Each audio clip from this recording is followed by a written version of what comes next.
last session of the day. You made it. Well done. I'm just encouraging, if the new people coming in, we're just sitting a little bit towards the front, just so we can have good conversations with each other. I'm Michelle Perry-Slater. Welcome to this session, all about business-aligned learning. We're going to be co-creating L&D value with the infamous Laura Overton. How do you introduce Laura? Quickly, she says. Laura Overton is actually fundamental to our whole way of thinking when it comes to learning and development. And I'm not blowing smoke at my friend. I am genuine when I say that, because 20 years ago, started towards maturity. And that benchmark, although under the banner of Mind Tools for Business these days, that benchmark survey still serves our profession very well. So when I say Laura knows what she's talking about as she comes to the stage today, I really genuinely know that she knows what she's talking about, because she's got 20 years worth of research behind her. So without further ado, who needs to hear from me, Michelle Perry-Slater, founder of Kairos Modern Learning and chair for today. I would invite Laura to come and talk to us about co-creating value, somebody who I have worked with and co-created value with for several clients, and to which I'm immensely grateful. So on behalf of the entire profession, Laura Overton, people. I just love being on at the end of the day, between an amazing day, an incredible keynote, incredible sessions that you've already had talking about AI, and more AI. And I'm standing here between you and drinks. So I need you with me, okay, over the next 70 minutes. We're going to be working together, we're going to be collaborating together, we're learning as much from each other as you will be from me. Trust me, I assure you. I just wanted to kind of say one thing, is that, it's 25 years of learning technologies, 25 years of this show. And actually, I was at the first show launching something that was brand new back in 1999. I was working with an organization who was fed up with PowerPoint on Click Next, who was fed up with the fact that you can actually have loads and loads of content just spurted out at everyone. I worked with an organization who said, the internet is going to change the world. And e-learning, the term e-learning, was launched in 1999. And in the UK, this was the show that we talked about at the first. And it was about how the internet can allow us to be connected, how we can have personalization, how we can connect to mentors and connect to practice. And that's what e-learning meant in 1999. And then the dot-com bubble burst and things really changed. So I then left and I started my research, and it was here in 2004 I launched my first report exploring how businesses can really drive value through learning and development and innovation. And one of the big themes that came through in 2004, and I found a video recently of me being here, almost in this room, sharing that, was about the fact that we needed to work together smarter with business. How learning professionals who are getting great results, where their learners are saying, oh my God, this is helping my career, it's helping me with my job, it's helping me do things differently, I would recommend it to anyone. Part of that was the fact we were connecting and engaging together. In 2009, we were here, and that's when we launched Towards Maturity as this ongoing research program. And again, one of the big themes in Towards Maturity in terms of driving better business value was the fact that we're connecting and we're working together smarter. In 2014, back again, in fact, we shared every year, and every year we wanted to share something new and different. But there was this theme that ran all the way through, is that those organizations who are really imagining a different future for learning and development that went beyond program delivery, that work in 2014 showed that our interconnectedness with each other was an absolute critical element that correlated back to business results. In 2019, 15 years looking at different data sets, but the same story. 15 years, everyone. I thought, I'm going to try and break it. Let's try and break it. So the analyst team that I was working at the time said, let's take away everything that we've learned so far. Is there anything that we're missing? Is there any tool? Is there any technology? Is there any approach that actually makes life different? But no, it wasn't the case. And it was still this element of being interconnected with business, the silos coming down. We saw it again during COVID, working through the Emerging Stronger program that was a research program. And when LinkedIn Learning, and just in the last week or so, finished this year, 25 years later, saying that no one can build a future alone. I'm thinking, thank you, LinkedIn, for providing me with that. We need to be working differently if we want to really drive better business value. And I think one of the things, I did the CIPD's Learning in the Workplace study last year. And the thing that really warmed my heart about that study was the number of learning professionals from literally every sector who said, this is meaningful work. This is the kind of work, we're doing this because there's a connection, that we want to make a difference. We want to unlock potential in other people and enable their growth. This attracts people who love people. And that's why I love working in this industry so much. And we are valuable, and often we don't feel valued. And I want us all now just to reflect for a moment about what does learning value really look like to you. If someone's going to describe the difference that you're making in the organization, if they're going to use a few words to describe your value, what would those words be? And what I'd like you to do is maybe just chat to each other, just to share a few words, and then perhaps share some of it so that we can see in this Menti screen as well. So if you haven't used Menti before or you haven't got your phone, make sure you're sitting next to someone who is, and just kind of gate crash in with them. Everything's anonymous. You can use the QR code, or you can go to menti.com and use the code at the top there. But what does value look like to you? And the reason I use a shell or a diamond in the it's different for all of us. Something that's really precious, really important is different for all of us. So I'd love you to kind of talk to each other, but then capture a couple of the words that you're saying. Now, as I say, less you talk to each other, the longer this session's going to feel. So, and you've got drinks between after me. So let's get the conversation going now, just for a couple of minutes. Use Menti, talk to each other. You have permission to talk right now.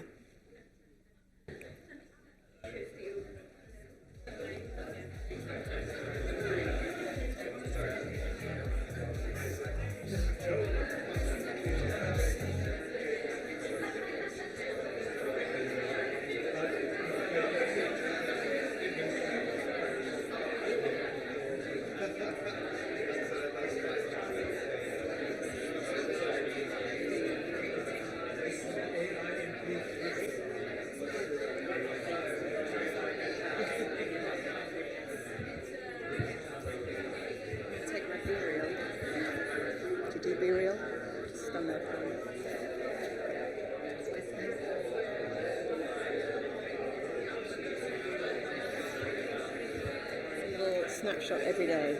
I know. You and Michelle do it because you've all got young kids.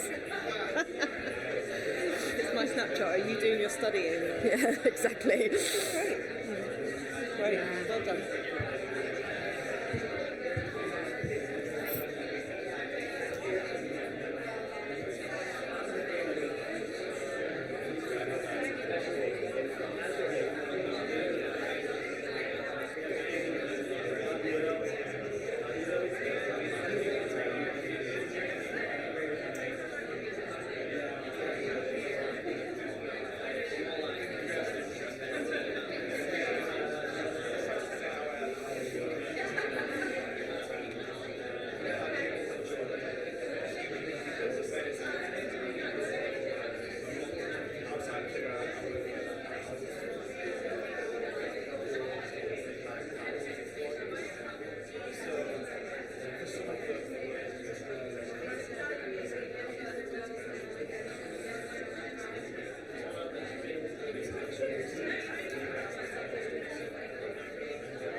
So if you haven't had a chance to put your words into the system, it would be great to see that coming through.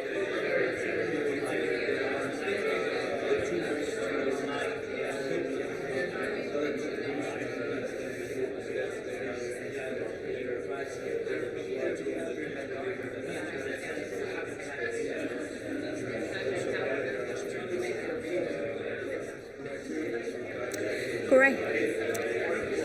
So if I can have everyone back with me for a moment, I think what's really powerful about this cloud is the fact that it's reflecting all aspects of the way that we touch individuals, teams, organizations. The fact that, yeah, impact is the big one in the middle, and sometimes the rest of the words actually just describe for us what impact means. Sometimes it means something like performance and tangible improvement and a step closer in the right direction, but it's also that kind of growth, that opportunity to connect and to engage, and that humanness about the world of work that we work in. We've got knowledge in there, and absolutely, particularly when we're going into the unknown. The unknown requires a level of knowledge. And if it already exists, we need to be able to share it in a way that's relevant and connected. Accuracy, I think, is great. Nurturing, collaboration. There's all of these amazing words about how we describe our impact to others.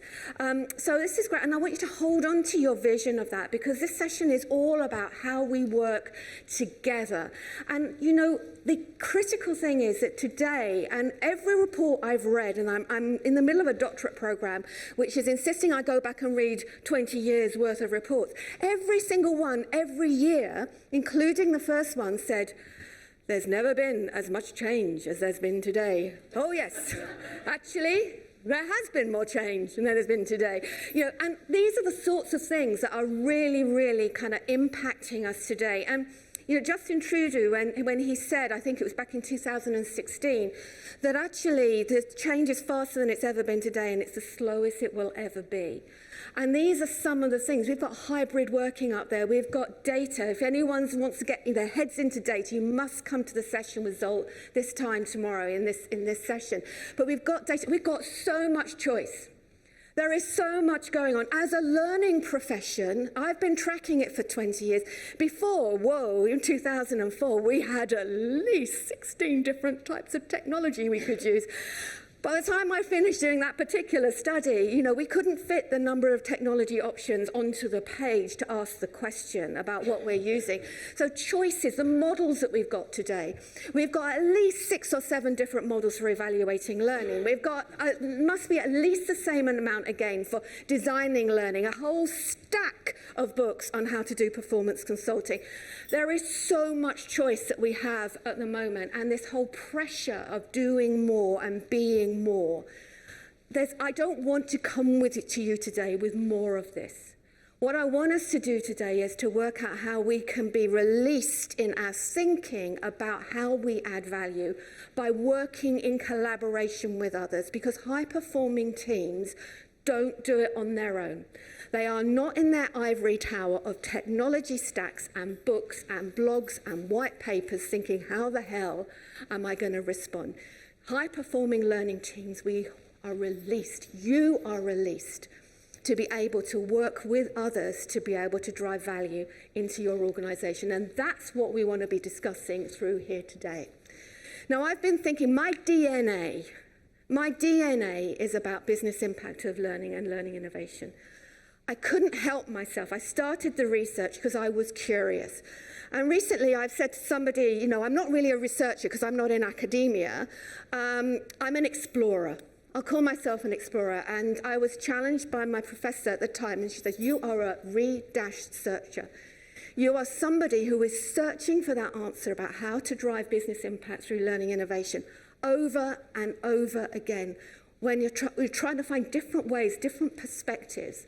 And this is really just an aid memoir that I use for myself to try and understand how we relate to business value, how we think about business value. And it goes all the way through from our activity, the number of people who've been through our programs, the number of hours that we've done, through to the amount of money that we're saving us, that we're saving for other people, our efficacy, our connection, our engagement, the way that people are really kind of like sharing and user-generated content, all of those things, our NPS scores on usefulness, you know, when our learners think it's useful and they're sharing with other people. You know, all of these things are really, you know, we can gather more data on this than we've ever done before because of the tools and technologies, which is fantastic. But then some of the words that you were using We want to make an impact on people's jobs. We want to help them perform in their role. We want to help them to do things different, do things faster. We want to address and be part of the solution to the talent and skills and retention agenda that we've got right now, and equipping people for the future. And we want to also really fundamentally make a shift in culture of the organisation as well. So, we flip between this, but at this end, we're in control.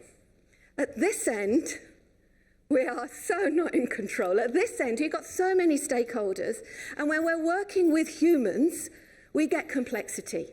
It's not just complicated. It's not just if we work through all of these steps, we'll get there in the end. You don't know what's going to be coming at you when you're working with other human beings in the organizations. Everything's tangled up. It's messy. And yet our whole worlds have been about how do we untangle and make it clear and create models. I want to release you today from trying to untangle that mess, because we'll never do it and it'll only add pressure. But we can work in that space in a way that is really, really, really useful to us. And I think this represents to me the fact that it's our attitude to value that's so important. The work that I did during COVID, working with organizations and learning and development professionals who were thriving through disruption. What struck me, it wasn't what they were doing, it was how they were thinking. And this to me represents the fact that actually when we're constantly looking and facing towards this side of the screen, we're in control here. We're in control here. But when it comes to value, the real struggle that we have when we're looking at this side is the fact that we're always trying to prove ourselves. We're trying to show that what we did was right. The way it was invested was right. We stick to what we know in this space. And it's almost like a fixed mindset when we're only operating and thinking about our value in terms of the stuff that we control. Whereas those who are working at the business value end of this spectrum, who actually see their value, however complex and complicated it is to contribute, they have a different type of mindset. They're seeking to make that difference. They're seeking to say, if I get data coming in, it's because I want to improve. I don't just want to prove. I want to improve myself and my solutions. And if it's gone wrong, that's okay, because it's not yet. It's what's the next step? How do I experiment? How do I move on? So when it comes down to us driving value, I think the critical thing for us here is that we start thinking differently. But this is tough. This is tough operating in a complex world where we haven't got control and we can't necessarily prove A to B and causality. It's tough. So again, I won't ask you to kind of share back, but just talking amongst each other, just for a couple of minutes, what do you think limits the way that we think about our value? What holds us back in terms of really embracing that complexity of working with business to drive better value? Again, just a couple twos and threes in your rows. You have permission to speak now, just for a minute. Just surface a few ideas, brainstorm amongst yourselves. What might limit the way that we think about our value?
Okay, so did anyone here think, there are no limitations? I operate at that end all of the time. Did anyone feel that? Can anyone say that they're actually always operating at that business value end in terms of their value?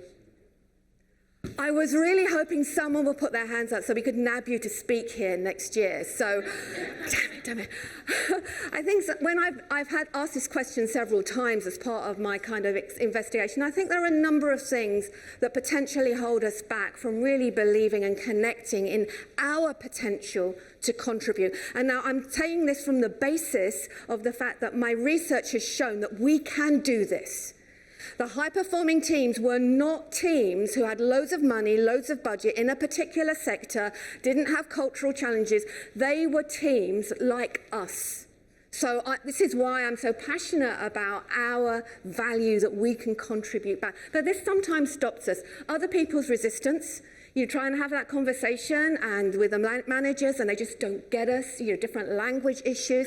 Not having a voice. A lot of people will say that they want a seat at the table. I've sat on executive boards. Trust me, no one wants a seat at the table in their right mind. But we want a voice. We want to be heard in that space. We don't want a spotlight on us. That might be the issue. I think a lot of people veer away from technology and learning and impact and that conversation because it's so complex. And we don't necessarily want to be held accountable for something that we can't be held accountable for. Our isolation, our ivory towers, our jargon. This is a beautiful ivory tower. I love this ivory tower of learning technologies. It's safe. We can experiment. We can explore. But it's not the reality when we get back at home. And often, it's not me. And I'm here to tell you it is you. It is you. You can drive value. And part of the way we work with other people is so vital around that. So I think the first thing I would say to you, if you want to drive value, turn around. Face this direction. Even if at the moment you're only tracking happy sheets and activity sheets, use it as a step towards moving into this space here. And I think the critical thing is, if this is where we're hungry, then we'll be looking for opportunities, we'll be noticing opportunities.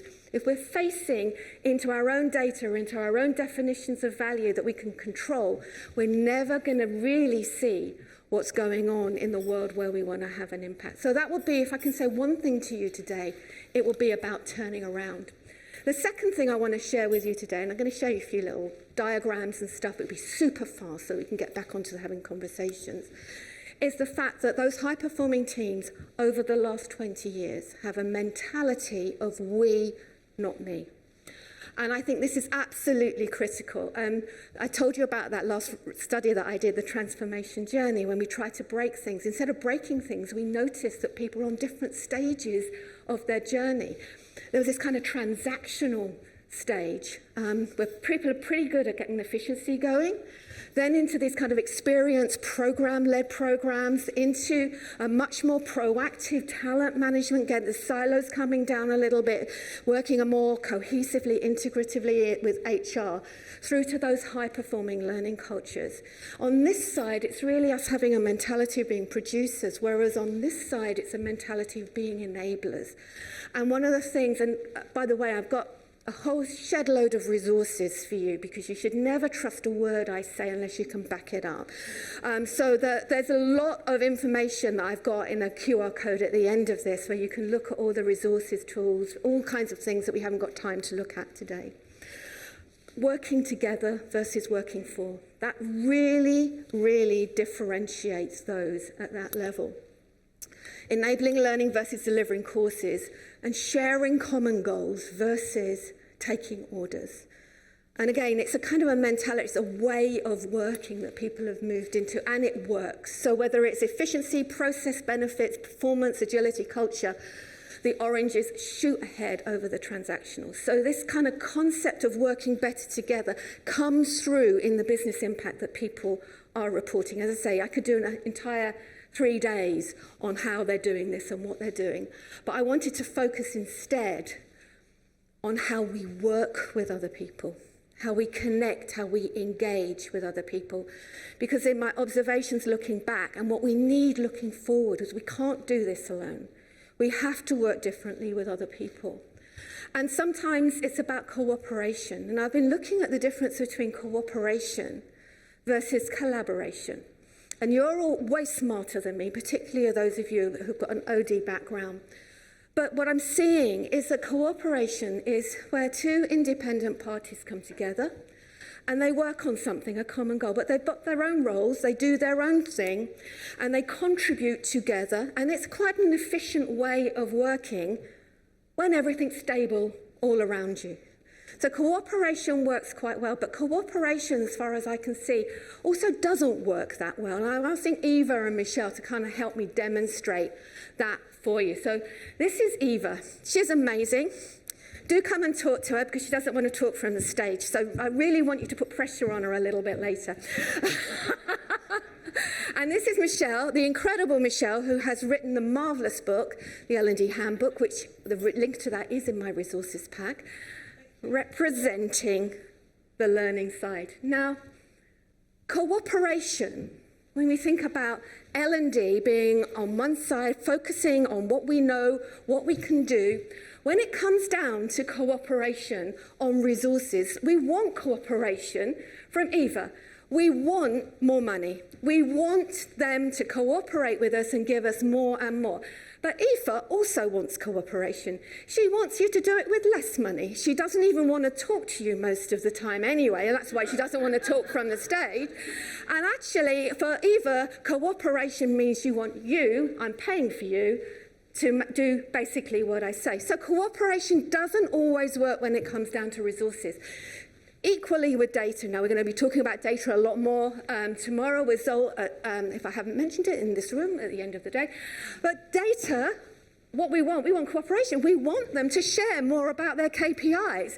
We want so much more in that space. But actually, when it comes down to data, we want your cooperation to just butt out. Business really does not want learning and development because they think, well, why? What's the point? So we want you to cooperate by stopping hassling us.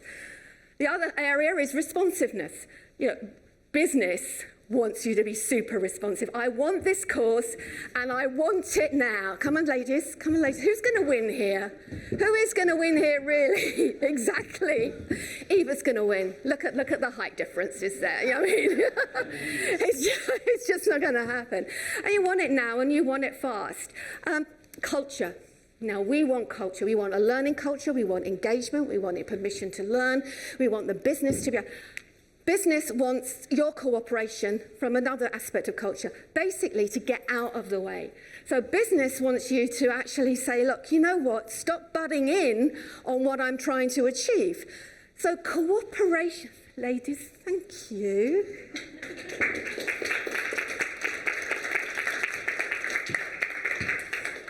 Cooperation doesn't always work when we're working together.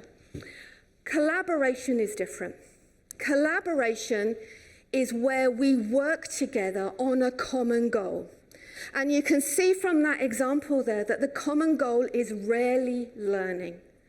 So the critical thing for us is to say, how do we connect with the common goal? That's why some of these models of performance consulting is really important. It's not that they want them to tell us, but actually, what can we work on together? What's important right now where we can make a difference by applying our unique perspectives and multiple realities onto this world of work, onto this issue. You know, there's something incredible. I don't know whether you've ever had to work on a situation or a problem with someone who thinks completely different to you. And if you're willing to listen and connect and engage, it's like, oh, there's a aha moment. There's something that comes out that's bigger than all of you. And you know, I love that. I call that life in the overlap. You know, it's not that learning and development people cooperate with marketing, but when marketing and L&D come together and there's a new and a fresh idea of the way that we can connect and engage around the things that matter to all of us. And it's about, in this instance, it's about co-creating value. So I wanted to really, you know, I could stop here, but I'm not going to, because I want us to kind of lean in for the remainder of this session into what it means to truly collaborate rather than just try and persuade someone to buy into your problem or for them to insist that you help them with theirs, a cooperation. So when was the last time that you truly collaborated with somebody else? And again, let's have just a couple of moments just to talk. If anyone can think of an example there, share it with each other. How did it make you feel? What happened as a result of that? We might not have time for full-on stories. That's for the wine later.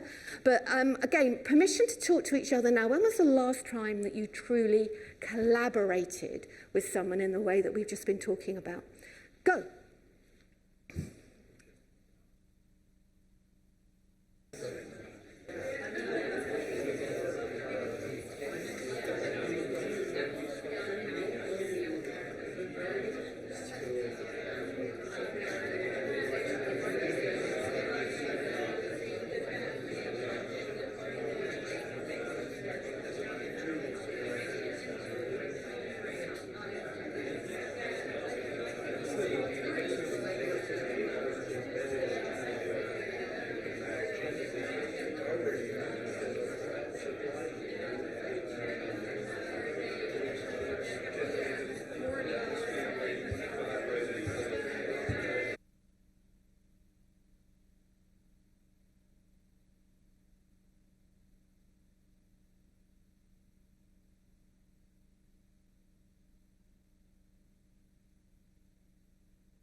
Has anyone got an example of that they've heard that they'd like to volunteer in their groups of a great collaboration? Has anyone heard a story in these last couple of moments of a great collaboration that you think the rest of the room needs to be encouraged? Don't worry about dobbing somebody in, because you can tell their story if they don't want to. So it would be great to see what kind of collaborations have come out of this room. You can do it. Go on. Imagine you've had that glass of wine already. Come on. We're out there. Who would like to share? Julie. Oh. You are so lucky, Julie. We've got a microphone over here. Thank you so much. What's your name? Hi, my name is Anna. Anna. Hi. And we just talked about that it's a lot about trust. So if I have a good collaboration with my boss, for example, I don't get judged by that I have feelings as a leader, that I have fears, I have doubts, I have worries. And if I can share and if I have a mentor to collaborate in that situation, for example, then I can trust and feel free and can freely collaborate and just do what I feel right to do and have that sparing as well. That's fantastic, thank you. Creating that environment and having permission to be able to do that is phenomenal. Is there anyone else who's got, and now they've heard that, a burning story that they would like to tell? Thank you.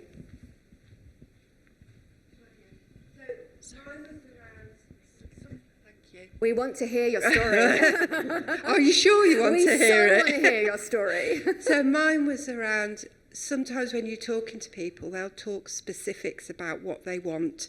I want people to be able to understand A, B and C. And for me, it's about understanding why, and to your point around shared goals. And before you even get into talking about that, it was around talking about their purpose, the vision, what does good look like, and then starting to talk about how do we do that, how do they want to interact, before you even get down to the nitty-gritty of, I want an LMS, I want face-to-face, Thank you. and I want it in 5 minutes. Yeah. For me, it's that, and then you can nearly see the light bulb going on as to actually, that's why it's important and that's why it adds value. Perfect. Thank you so much for sharing that. Michelle, have you got one? I recently had the joy of being asked to head up the people function for one of my clients. I'm like, I work in L&D. So there was no way that we could do that without collaboration. And what we did was we looked at the whole employee life cycle, and I worked with people as experts in each of those areas. So we had somebody who was an expert with regards to talent acquisition, for example. And the collaboration there was, to your point about trust, absolutely that was the foundation. We're here to support each other. The end goal is a whole employee life cycle to be fulfilled, and we all are bringing the strengths that we've got. We couldn't have done that on our own. There was definitely no pulling against each other. It was pulling together. Great, thank you so much.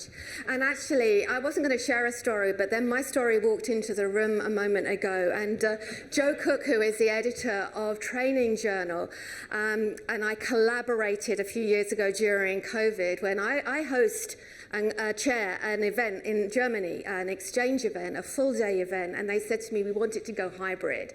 And I was like, there's no way this is going to get this exchange, this connection going in a hybrid and online event. And I said to Jo, because she's obviously an expert in the virtual classroom and everything else, it's not my expertise. I said, Jo, tell me, what is it that we could do about this event? And she felt exactly the same as me. No way do I want to do a hybrid event. You lose the best of everything.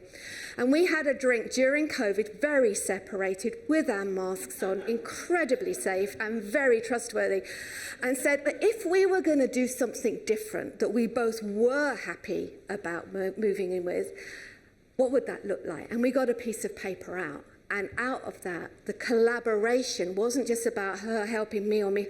We had something new, something fresh, which has basically allowed our German event to be completely opened up, literally around the globe now. But if we hadn't have recognized and acknowledged each other's skills and each other's strengths and each other's, and being willing to let go of our own views of how it should work in order to generate something new, it wouldn't have happened. So, Jo, thank you for reminding me that was that when you came in through the door. So collaboration is about us working together on shared goals, not just to get our point across, but to find something better as a result of us combining our expertise. And boy, didn't we do, those of us who were lucky enough to have jobs during COVID, didn't we do that well then? We rolled our sleeves up. We were all working. We were all pointing in the right direction, the same direction. Not necessarily the right direction, but the same direction, which facilitated that connection and engagement. So you see where I'm going with this? There are barriers to collaboration as well, language. When we're specialists in our own area of LMS, of training, of learning, of product development, of nursing, we have our own language. That can cause barriers. Other people's perspectives, other people's tendencies, other people's backgrounds, other people's fears, lack of trust, all of those things can all impact that. Information overload, information sharing. We're supposed to be a connected and collaborative society now, but there's still a sense of knowledge is power, and also potentially ourselves as well. It can hold us back from collaboration. But what I want to do is say, let's persevere. And in the last few moments, remaining time here, I want us to try some stuff. Do a bit of experimenting ourselves, because it's worth it. Okay, because those that collaborate well find little opportunities just little opportunities to collaborate here and there, find that it does, to your point, increase shared purpose. It helps us to develop our own common language. It's relevant to our unique situation. It allows new ideas to surface. It allows behavior to change. When you're starting to work with people so that they're not just doing something back at work after your e-learning course because they've been told to. It's because they are connected, they're engaged, their behaviour's changing, and there's opportunities to experiment. So when it comes down to collaboration in action, I was looking specifically about how people collaborate across teams, across disciplines, rather than within teams. Most of us, if we're doing learning for managers, are doing in-team training about how to support collaboration. But cross-team collaboration relies on establishing clear goals together, having a clear role, common tools, common spaces in which to work, communicating the process as well as the how. You know, and another little bit of AI here, some appreciative inquiry going on here as well. The opportunity to ask each other from a positive perspective, you know, what's going on? What's already worked? How can we work? What does the dream look like? How could we work on this together? You know, these are all proven techniques for really helping us to make that trusted connection that you were talking about. And even just yesterday, in fact, Paul Matthews, his incredible author on LinkedIn, was sharing about the SCARF model, which is about us understanding why people get threatened in social situations and when they get rewarded. And when, you know, we're looking at things like their status, the certainty, the clarity of our situation, the extent to which you've got autonomy. If we're working with learners, do they want autonomy or do we want them to have autonomy? You know, these are really interesting principles for us to think about in terms of making connections with people and what might stop us making connections. So the resource pack, lots in there for you to be able to dig into. But for the remaining point of this challenge today, I want to give us a challenge, a really specific challenge. I want us to get into pairs and to take this challenge on together. And it's very simple, really. You're learning people, you're designing an initiative, you've got clear goals, you don't have to worry about the KPIs, someone's done performance consulting, you've all got clear goals about how to support new first-line managers. And the goal ultimately is to build their confidence and capability to be able to operate in that new role. So you don't have to worry about, you know, so say the KPIs and overall objectives of the program. The point is, there's one of those managers, one who's like, I'm loving this. I want to get involved with you. I want to bring who I am into the program, So you haven't got to worry about getting them on board, and it's just one person you've got to collaborate with. So what I want you to do in twos is to actually share together what might come out of that conversation. Now, some of you might want to role play, someone play L&D and someone play a new manager. Or you might want to imagine what a new manager might contribute back into that design collaboration. But what I would love you to do, in pairs, just for 6 minutes, I'm going to put the timer on now, is to ask each other questions, to surface what might come out of a collaboration between a really passionate first-line manager who wants to get involved with the content design or experience design, and yourselves as learning professionals. And it's 5 minutes. Clearly, I knew I was going to be running out of time when I created these slides.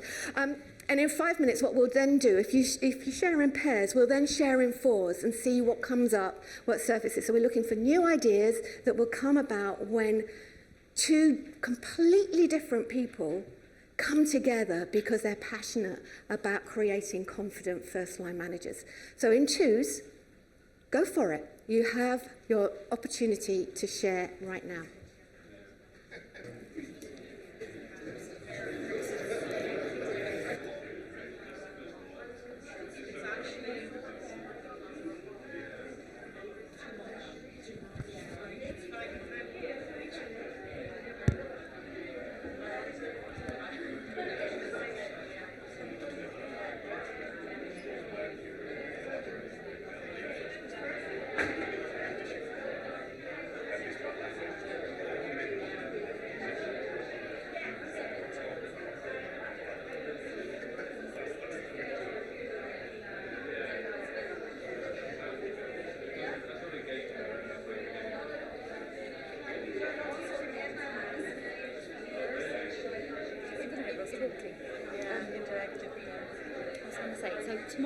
You were told to come at 9:30, right? Correct. It's not right. I spoke to Eloise about it. It starts at 9:15. So everyone needs to be back in position at 9 o'clock. So arrival time is actually 8:45. Is that possible? Yeah, I can definitely Obviously, be you'll in get position by now. obviously you'll get paid for it. So Yeah. we just need to get you up. Like, 'cause we're all going to be doing that first room again. Yeah. We just get on the door, trying to get people seated. I'll be here For for 9. Yeah. Well, I'm meeting at 8:45 downstairs. If you can get there for them, that'd be great. If not, Yeah. what time's your train? I mean, I think it might be 8:15. Yeah, You know, that's fine. like, That's fine. Same as I definitely have in time. Today just was a bit crazy. Yeah, you know, it's fine. Everything was delayed. But like, you know, I was like, the times don't make sense. And also today, That's an extra half an hour. It's fine. yeah. So today, they're not. They were quite adamant you finish at 5. So hopefully, you don't need to clean any of the rooms. If they go over the Q&A, let me know. Because Eloise said, you know, she'll just take the hit and pay you till 1:15. But really, you don't need to clear the room. You don't need to empty it. Hopefully, they're done by 5. You just go. Because are they going to do Q&A at the end of this? She did say yes. Okay, so if they're still doing Q&A, obviously stay and just let me know what time you finish. But if they're not, they're done and they're finishing like back at 5, you basically give them back. Because then they'll make their own way out, just open the door, and then get you to clear the room, make up networking drinks, I think on this floor. But yeah, but only if they do go over for a while with the Q&A. But if not, just if I don't see you, I'll see you tomorrow, and you've got a house. Yes. Just come, because you've gone up already, so then just head straight over to the room. Just come to that room. Just message me directly if you need me, there you got my number. Thank you.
There's a lot of business going on the screen. happening and a lot of conversations that are going on. Hopefully in pairs you've had a chance to maybe surface one or two ideas that will make the experience of that process of getting line managers more confident. You've got a few ideas of maybe fresh things or ways of doing things. What I'd like you to do is to now get in groups of 4 and share with each other your ideas that you've had so far and see if anything fresh or different or a kind of a collision of different perspectives creates something new. So it's a little bit more collaboration I'm asking you to do by collaborating with another 2 people and seeing if there are some ideas. Now, what I do want us to do is ideally, and we've got quite a few people in the room, it's 25 years of learning technology. Wouldn't it be amazing if we could have 25 little short experiments, thoughts, ideas that have bubbled up as a result of us collaborating today. So while you're in your groups of 4 doing this, I'm going to pull up another mentee so that if something captures your attention or if you just haven't had a chance to say it, we can make sure we capture it. And again, we'll share all of these ideas with you back into the resource pack. So please find somebody else. If you want to stand up, please do. Share ideas, see what else bubbles up. And be willing to share some of your ideas through Menti in a moment. So you have another 5 minutes to keep learning, keep growing, keep collaborating. Permission to find your partners now.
to appreciative inquiry as original AI.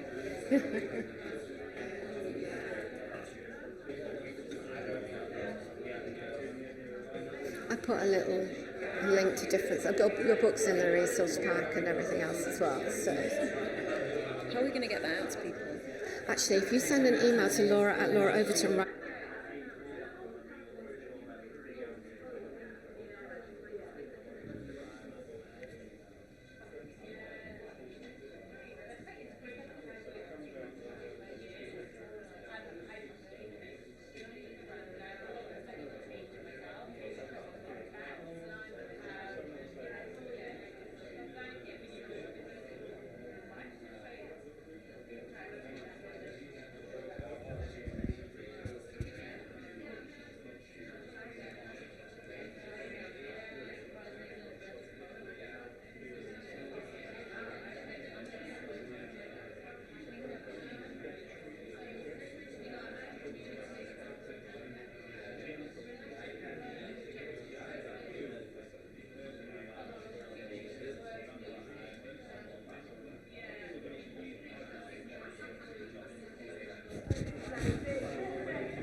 So we've got 9 ideas at the moment, and it would be great if you're coming up with some ideas or some just thoughts to be able to pop those in.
Sorry I can't scroll all of them up on the screen for you, but thank you. We're at 22 responses. People are just going, put anything in now. Let's move on.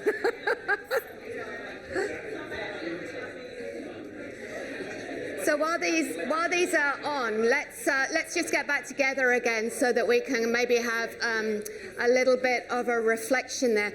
I have to say, I just sat down with Michelle and just say, oh, maybe we ought to do this exercise as well. And Michelle, just say what happened with us. It was a surprise to us because clearly I'm very, very confident about the exercises that I'm giving you.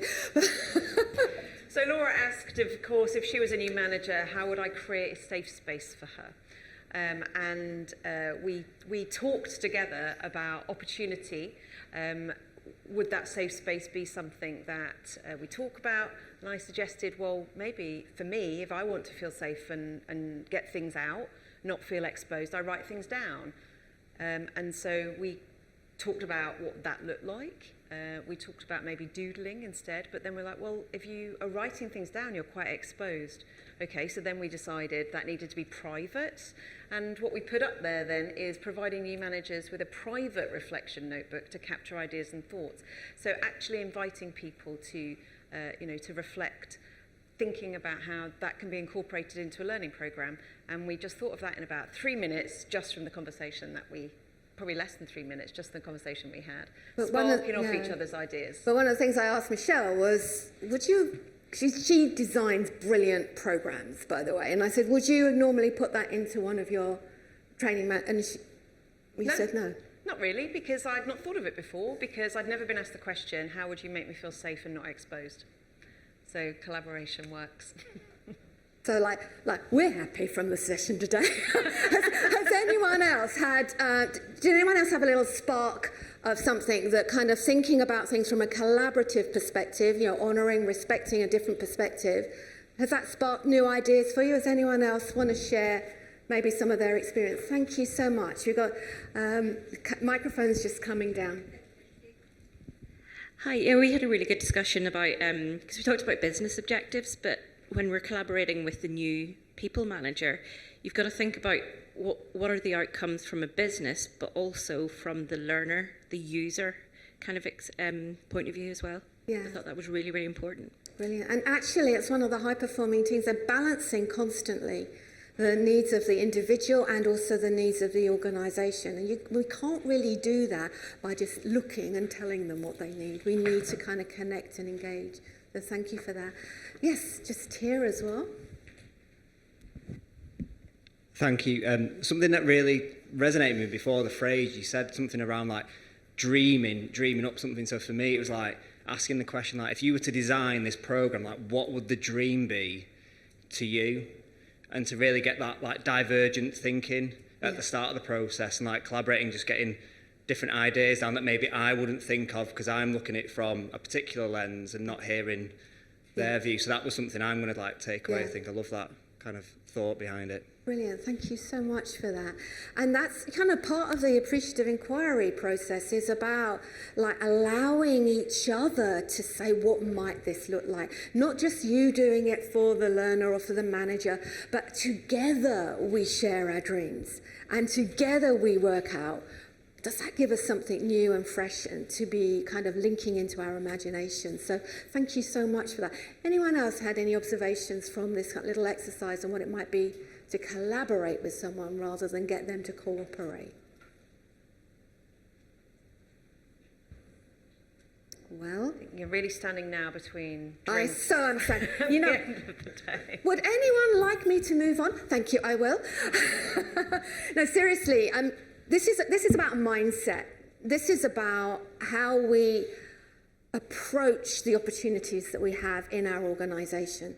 It's not about how do I take collaboration to scale, but just spotting the opportunity. Maybe you bump into somebody and you kind of start that conversation and are open to new ideas coming about when two people get together with a fresh perspective. So collaboration, for me, I think is going to be one of our secrets of success to navigate this world of complexity. And working out little ways, tiny experiments to do that gives us the courage to be able to move on. So what I want to do is I want to go back to the rope and recap a little bit about what some of the things that we've been talking about with collaboration. If you guys can take on each end. Thank you. Let's recap on collaboration. The business problems that we're having to tackle, instead of being cooperate one way or the other, I think what I've seen in the data and what I've seen in evidence about how teams, organizations can operate cross-functionally is that when we're working on the same challenge and finding creative ways of solving it, that makes a difference. So we've talked today about mindset matters, and let's have it an attitude of collaboration in order to achieve our goals. For us to turn around and say, actually, my job is to help others to be equipped and ready. And so for this world of business, however messy it is, however difficult it is to isolate this ideal impact that I've made on my own, my job is still to work that. So to notice opportunities to be getting involved with business. Our job is never to drop the rope. But when we do, we're willing to pick it up again. Because, to be quite honest, it's never always going to work to plan. It really isn't. So I really appreciate that recap that you intentionally fed into that. Be open to different ideas. It was so interesting for Michelle and I just to sit there within 3 minutes. It's like, oh, actually, that could work. Is there any reason why it can't? Be open to try stuff and learn. Work together, explore, experiment. Give something a go. It can be very small, a little Trojan mouse experiment. And deliberately keeping the human in the concept of driving value. When we talk about business impact, many of the times we often revert to how do I measure? What is the data? And what I've been trying to say today is actually we drive value when we connect, when we engage, and when we co-create value together. And to be quite honest, that's where you're going to get the power of collaboration. And these guys are really following the rules. They're pulling me in because they're their joint work together.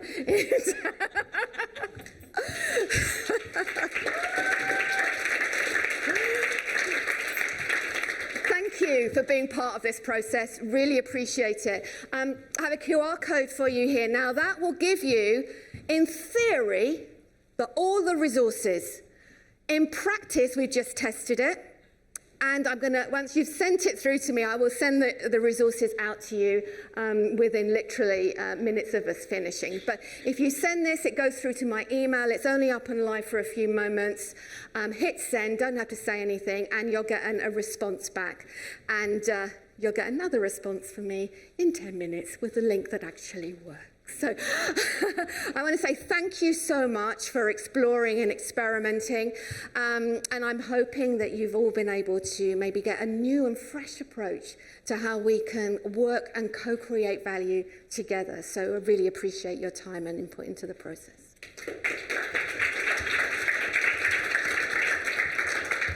In addition, there is remember this, papery, I know you forgot about that, which you'll get either at the door as you head out to the drinks. But one last chance to say thank you, Laura. Thank you for opening our minds and our eyes, and enjoy the rest of the conference if you're coming back tomorrow. But there's definitely lots of opportunity for collaboration and conversation outside. Thanks, Laura.